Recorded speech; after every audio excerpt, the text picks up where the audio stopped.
Alors je fais un petit big up au copain Victor Crypto qui pense toujours plus vite que moi. Je me suis dit putain, j'aimerais bien vous faire un sujet sur les narratifs et je me suis rendu compte qu'il y a un mois il en a fait une où il vous parle de plein de narratifs. Donc t'as la privacy, les NFT, le gaming, patati patata, en gros les secteurs d'activité quoi. On va refaire le point ensemble pour voir à quel point ce marché évolue vite. Le marché a toujours raison et ce qui me fait plaisir et ce qui me rend bullish, ah il y a peut-être un signal de top, c'est ce fantasme qui revient pour dire putain il y a des trucs utiles enfin. Je vais essayer de bien m'expliquer, ok? La modularité avec Celestia, les layers d'exécution, les layers 2, patati patata. Le fantasme c'était de dire on va avoir une machine extrêmement puissante, on va pouvoir tout faire. C'est qu'en fait, Sui et Solana font déjà tout. Entre parenthèses, je ne vois aucun projet actuellement qui manque de bande passante. On va les inventer, hein, bien sûr, hein. Potentiellement des projets liés à l'IA, on va avoir besoin de plus de transactions par seconde, des block time plus bas, etc. etc. Spécifiquement pour de l'IA. Peut-être pour du gaming, peut-être pour ce genre de choses. Mais pour le moment, la modularité, factuellement, ça ne paie pas. Solana ou Sui ont surperformé tous les tokens de Layer 2. Celestia s'en sort moins bien par exemple que Solana ou Sui, tu vois. Donc cette narrative de la modularité pour le moment elle ne paie pas. Ce qui ferait que ça paierait, c'est qu'en gros tu aurais une application qui nique tout, que je suis incapable de vous citer. Il faudrait une application qui nique tout, qui tourne sur un layer 2, qui exploite la bande passante d'un Celestia ou autre pour valider toute cette narrative modulaire. Bon bref, je vous dis honnêtement, je vois pas un monde où ça va arriver. Et quand tu vas sur Selenium par exemple, parce que je parle de Celestia parce que c'est un peu le papa de la modularité avec Eigenlayer et qu'Eigenlayer, on va voir petit à petit ce qui va se passer. Quand tu vas sur Selenium dans l'onglet Rollup, regardez, toute la bande passante de Celestia quasiment, elle est gérée par Eclipse, alors qu'Eclipse ne vient que de sortir et que, à part Polymarket qui a été déporté sur Eclipse, etc., Eclipse, j'ai pas l'impression qu'il se passe grand chose pour le moment, tu vois. Alors peut-être qu'il y a d'autres trucs qui vont arriver, hein, mais je reste un petit peu sur ma faim. Revenons-en à ça, du coup. Donc, modularité, bof. IA, bah, tu penses à BitTensor. Et après, bon, bah, agent IA, donc AI16Z. On passe toute l'année 2025 à sortir des frameworks d'agents IA, des Layer 1 pour interopérer les agents IA, différents agents IA. Et on se rend compte que 100% des agents IA puent la merde. Comme à l'époque des NFT, tout le monde se branlait sur toutes sortes de collections NFT parce qu'il se passait des trucs, tu vois. Imaginez, tout pue la merde. En mode, c'est la désillusion absolue. Qu'est-ce qui va se passer, tu vois? Parce que là, vous me dites, c'est déjà le cas, mais on a espoir que ça évolue. Mais si ça n'évolue pas, c'est comme les méta... Ouais, mais en fait, il y a les deux. En fait, il y a les deux sons de cloche. Moi, c'est juste pour vous faire réfléchir. Tu vois. Oui, le métaverse, machin. Moi, le métaverse, j'y crois. Hein. C'est juste que c'est ultra gourmand en puissance de calcul, les métaverses. Donc, en fait, déployer des métaverses à très grande échelle, c'est compliqué.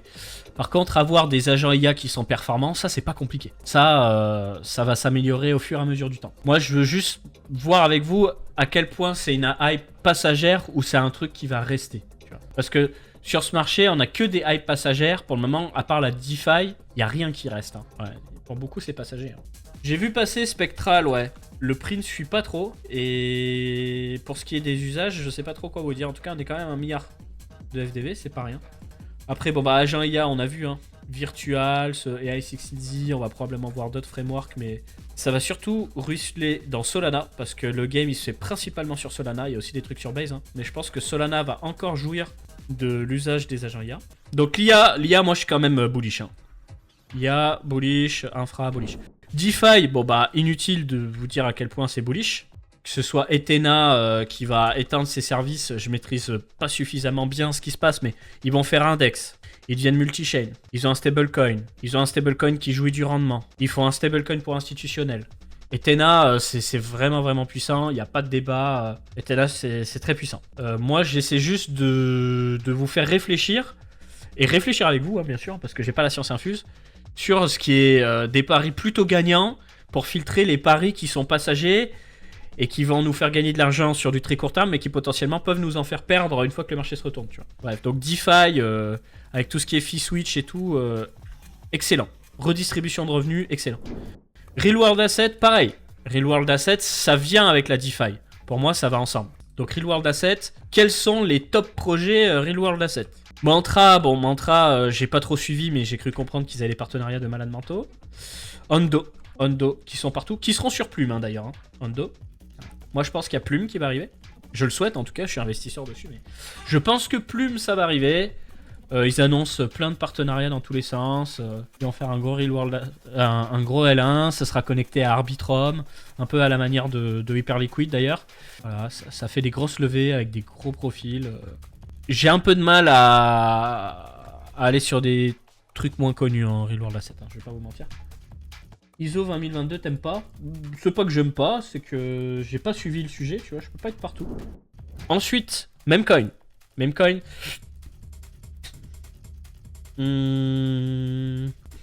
Memecoin, je sais pas trop quoi en penser.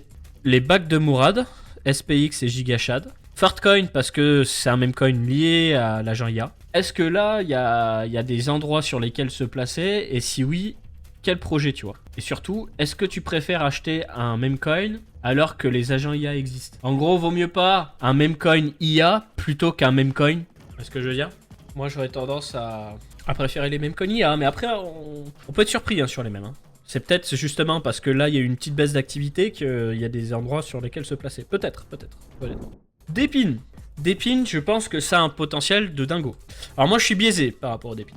C'est le problème, c'est qu'il y a deux choses. Il y a la partie utile du projet, c'est une première chose. Et il y a la partie, est-ce que ce projet permet de gagner des sous? Ce qu'on a en DeFi du coup, ou en Real World Asset. En DeFi ou en Real World Asset, on gagne des sous. Bah forcément, BitTensor, difficile à fade.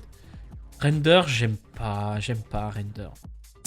Filecoin, c'est un bourbier, mais je pense que c'est putain d'utile pour du stockage.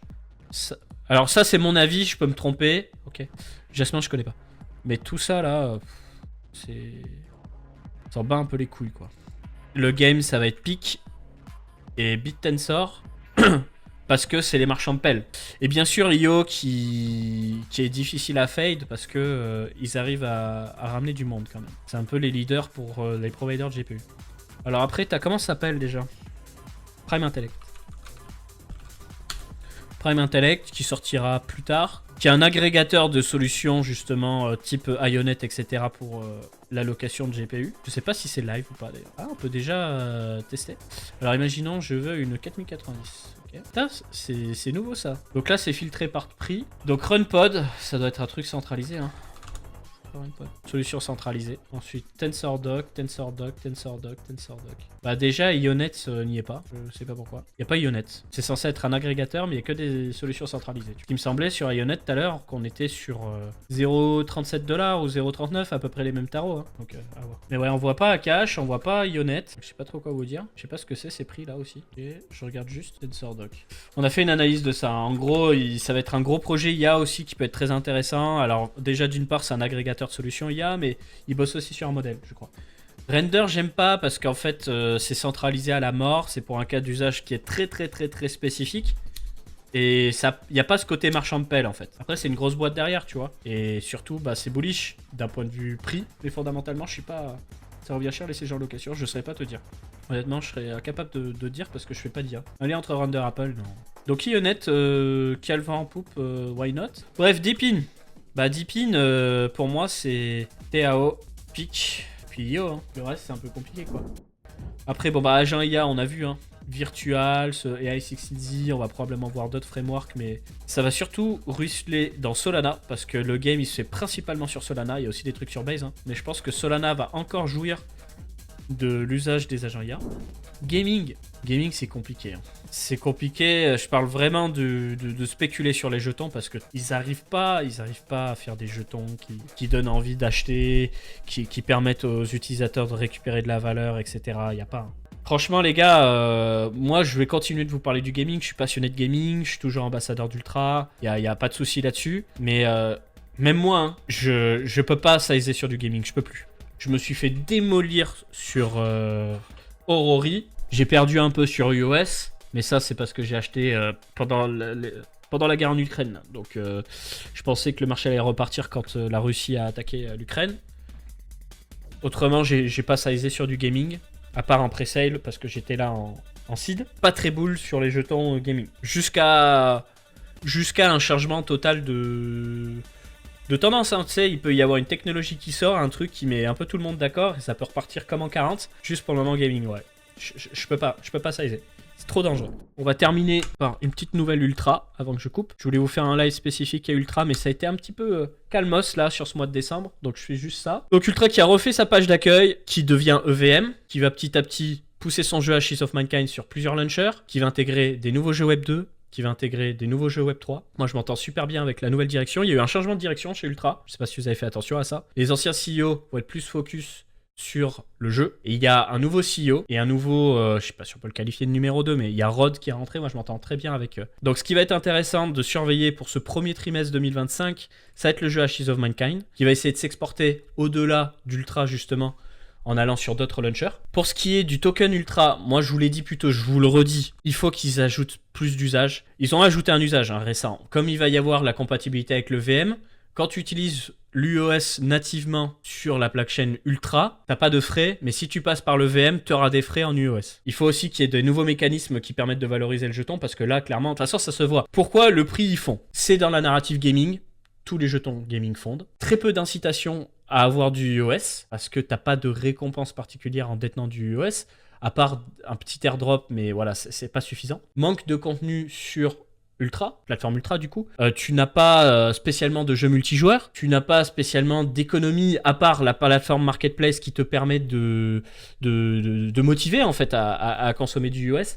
Donc il faut qu'ils bossent sur tout ça, et ils le savent. C'est juste qu'ils ont mis beaucoup de temps à changer de direction, réfléchir à comment ils pouvaient être plus transparents, à comment ils pouvaient reprioriser, parce qu'ils ont trop priorisé la partie développement technique. Ils ont fait une grosse boîte à outils, ils ont tweaké leur blockchain sur mesure, mais en face, t'as pas de jeu. Et moi, ce que je constate, hein, et c'est une critique constructive, je dis pas ça méchamment, je bosse avec eux, je suis toujours ambassadeur, j'y crois toujours, c'est que aujourd'hui un jeu Web3, il va où? Il va sur Epic Games. Il va pas sur Ultra ou d'autres, il va sur Epic Games. Pourquoi il va sur Epic Games?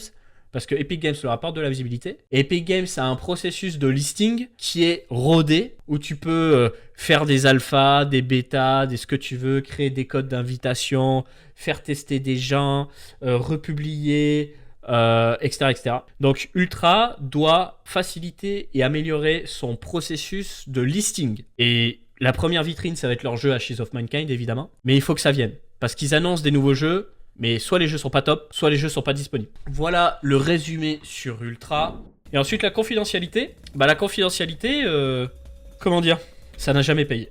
La confidentialité n'a jamais payé. Que ce soit des monnaies confidentielles, des layers 2, des ce que tu veux, t'as aucun jeton ne fait qui fait ne serait-ce qu'un semblant de performance face à du Bitcoin, etc., etc. Donc moi pareil, j'ai vraiment du mal. C'est des choses qui peuvent changer. De temps en temps, t'as un truc qui pump de manière excessive, hein. Mais en général, ça fond comme le sucre.